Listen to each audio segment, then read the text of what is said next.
gens et bienvenue pour cette nouvelle vidéo sur le bazar de Shakishi. Donc petite polémique de la féministe, je crois que c'est la féministe, je ne sais plus, de Madame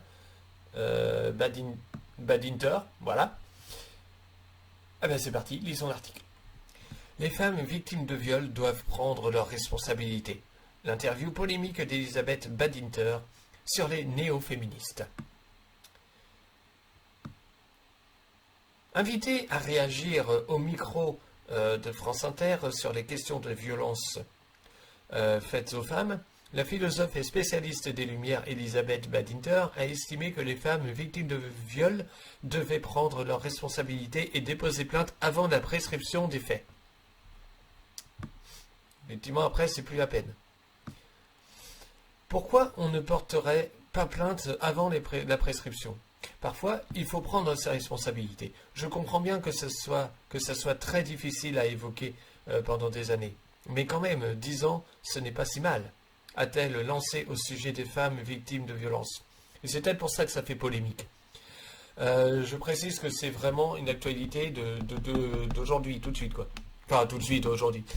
Alors c'est vrai que concrètement, ça peut aussi être difficile de dénoncer donc avant la prescription ou même après la prescription, hein. Surtout si c'est par exemple un conjoint qu'on aime ou ce genre de choses-là.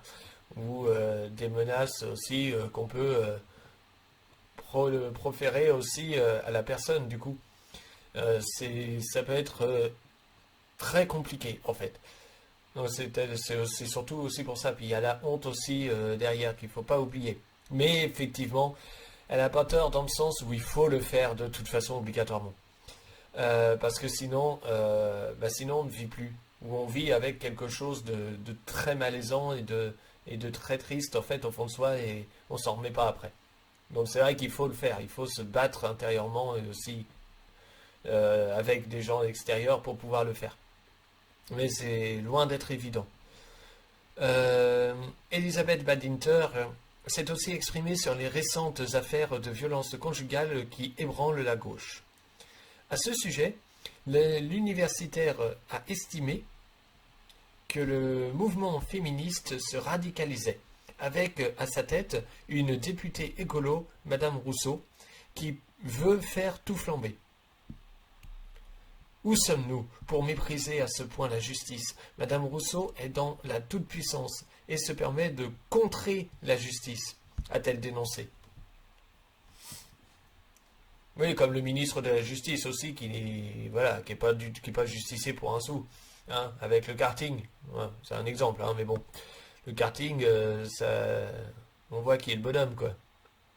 Le mec qui essaie de se dédouaner, qui se sent outré sous prétexte qu'il a fait 3 semaines après que l'association ait fait faire du karting aux prisonniers.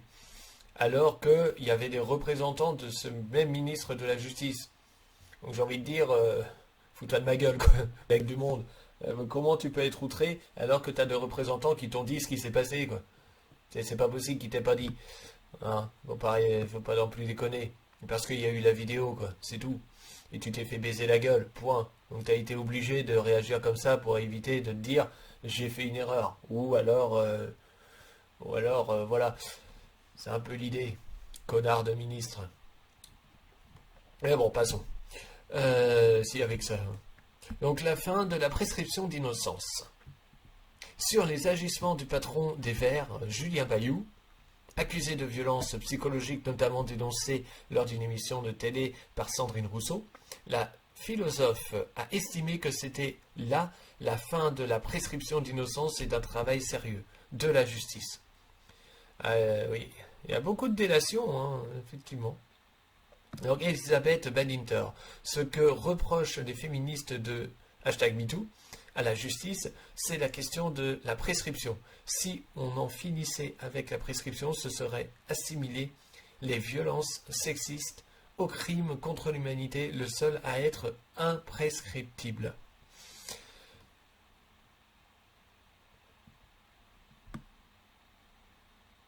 Donc en gros, faut surtout pas supprimer la prescription d'innocence, quoi. Ou la prescription, en fait, à ce niveau-là, au niveau du viol. C'est effectivement, si on supprime cette prescription, automatiquement, oui, on peut faire n'importe quoi. Dans l'absolu, puisque c'est comme si on supprimait, en fait, tout simplement une espèce de loi de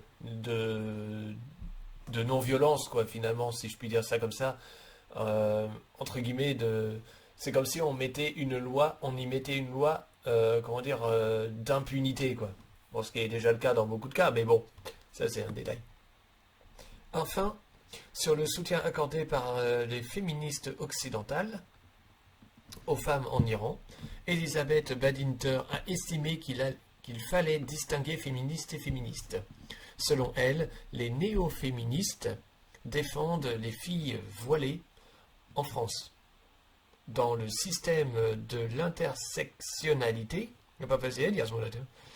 il y a une entente entre trois groupes, les gens de couleur, les néo-féministes et les islamistes.